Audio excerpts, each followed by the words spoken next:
지금 GTF 하시는 분들이 거의 다 인증으로 하시잖아요. 그러니까 본인들이 하시는 공부가 있으니까 항상 시간의 압박이 있는데 그 시간의 압박 때문에 독해를 그냥 문제만 많이 푸세요. 근데 독해는 문제만 많이 푼다 그래서 올라가는 게 아니라 먼저 선행돼야 되는 것들이 있죠. 그게 뭘 것 같으세요? 여러분 생각에. 일단 어휘 암기가 가장 중요한데 어휘가 제대로 암기되어 있지 않은 상태에서 독해 문제를 많이 푼다는 거는 그거는 정말 의미 없는 문제풀이에요. 그냥 나는 항상 이렇게 몇 개 틀리는 사람이구나라는 개수 확인밖에 안 되거든요. 독해하기 전에 제가 꼭 부탁드리고 싶은 거는 단어 암기하시라는 거. 그건 제가 어떻게 대신 해드릴 수 있는 부분이 아니기 때문에 여러분이 어휘 암기만 제대로 하시고 이제 저랑 수업을 같이 들으시면 제가 확실히 점수는 올려드릴 수 있는데 여러분이 그 부분을 하지 않고 그냥 수업만 듣고 덮어버리잖아요. 전혀 도움이 되지 않아요. 그래서 여러분도 여러분이 해주실 게 있어요. 어휘 암기하시고 그다음에 저랑 수업 듣기 전에 문제 먼저 푸시고 수업 듣고 아 내가 이렇게 해서 이 문제를 틀렸구나 오류 확인하시고 다시 한번 복습. 이제 그 부분만 제대로 해주시면 이제 독해도 걱정 없이 다 점수 올리실 수가 있으니까 이 부분을 꼭 따라 주셔야 돼. 자, 그럼 이제 저랑 같이 바로 수업 들어가기 전에 제가 간단하게 GTF 독해에 대한 설명을 좀 해드릴게요. 자, GTF 독해는 총 4파트로 구성이 되어 있어요. 그래서 각 파트당 7개의 문항들로 이루어져 있거든요. 그래서 문제가 7개씩 들어가 있는데 이 7문항이 다 내용 관련된 문항이 아니라 각 파트당 2문항씩은 어휘예요. 그래서 4파트니까 이제 총 8문항이 어휘 문제고 내용 관련된 문제는 20문항이다라고 보시면 되겠지. 그래서 이제 그전에는 GTF 시험에 시간 규제가 있었어요. 그 시간을 제한을 시켰거든요. 예를 들어서 문법은 20분, 그 다음에 문법 풀고 나면 LC 30분, LC하고 나면 이제 독해 40분 이렇게 시간 제한을 뒀어요. 그래서 독해할 때나 이제 앞에 혹시라도 문법 못 푼 거를 가서 검토할 수 있었는데 이제는 그 시간 제한이 없어졌어. 그렇지만 LC 같은 경우는 뭐 우리가 어떻게 할 수 없잖아요. 그냥 LC가 나올 때 문제를 풀어야 되니까 LC 시간에 다른 건 할 수 없고 여러분이 그 문법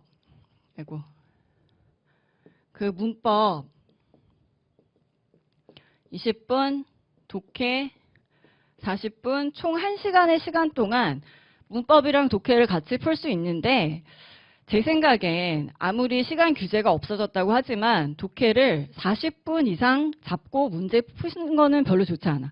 그러니까 기본적으로 시간 제한이 없어졌어도 독해는 그냥 40분 동안 내가 풀어야 되겠다라고 생각을 하시고 그 대신에 문법은 이제 여러분이 연습을 하시면 유형들이 정해져 있으니까 꼭 20분 전체를 다 쓰지 않더라도 한 15분 정도만 시간을 잡고 문제를 푸셔도 괜찮거든요. 여기에서 5분이 남죠. 이 5분은 이제 문제 다 푸시고 나서 독해까지 풀고 나서 마킹하는 시간으로 쓰시고 독해는 40분 잡으시면 지금 각 파트가 4개이기 때문에 한 파트당 10분씩 문제 푼다 생각하시면 돼요. 그전에는 이 독해 40분 동안 여러분이 마킹도 해야 되고 막 이래서 제가 한 파트당 8분 정도 잡고 문제 푸세요 라고 설명을 했었거든요. 근데 이제는 이 시간 규제가 없어져서 문법 20분 중에 5분을 우리가 갖고 올 수 있게 됐으니까 이 40분을 풀로 독해 할애를 하셔도 되는 거지. 그러니까 이제 각 파트당 내가 10분씩 잡고 문제를 풀겠다라고 생각을 하시고 뭐 총 60분 동안 내가 독해를 막 50분을 풀어야지 이거는 말도 안 돼. 왜냐하면 아무리 시간 제한이 없어져서 내가 독해에 조금 더 시간을 할애할 수 있다고 하더라도 그렇게 하려면 내가 문법을 10분 안에 풀어야 되거든요.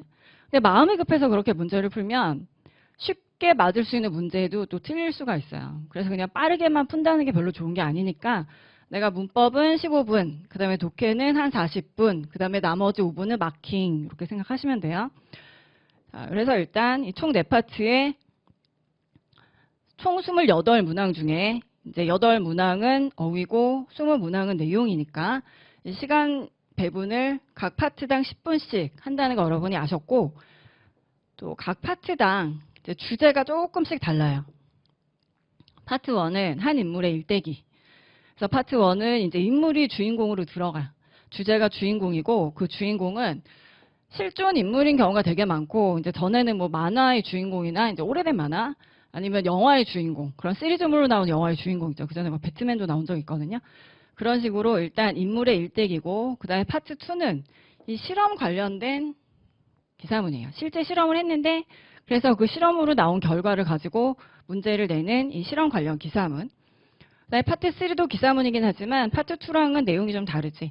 파트 3 같은 경우는 백과사전적인 지식을 우리에게 전달해 준다라고 보시면 돼요. 그래서 많이 들어가는 게 어떤 동물 관련된 백과사전적인 지식, 뭐 식물 관련된 거, 뭐 이런 것들 있잖아요. 예를 들어 뭐 코뿔소다 그러면 코뿔소의 특징, 그 다음에 뭐 서식지라든지 어떤 생태적인 특징이라든지 얘네의 위협을 가하는 내용들 이런 걸로 구성이 되어 있는 파트고 파트 4는 편지 지문이에요. 그래서 학생들이 가장 쉽게 접할 수 있는 파트고 또 막 길지 않고 그 다음에 내용도 우리가 실생활에서 많이 있는 그런 내용들이니까 어휘 자체도 크게 어렵진 않아요.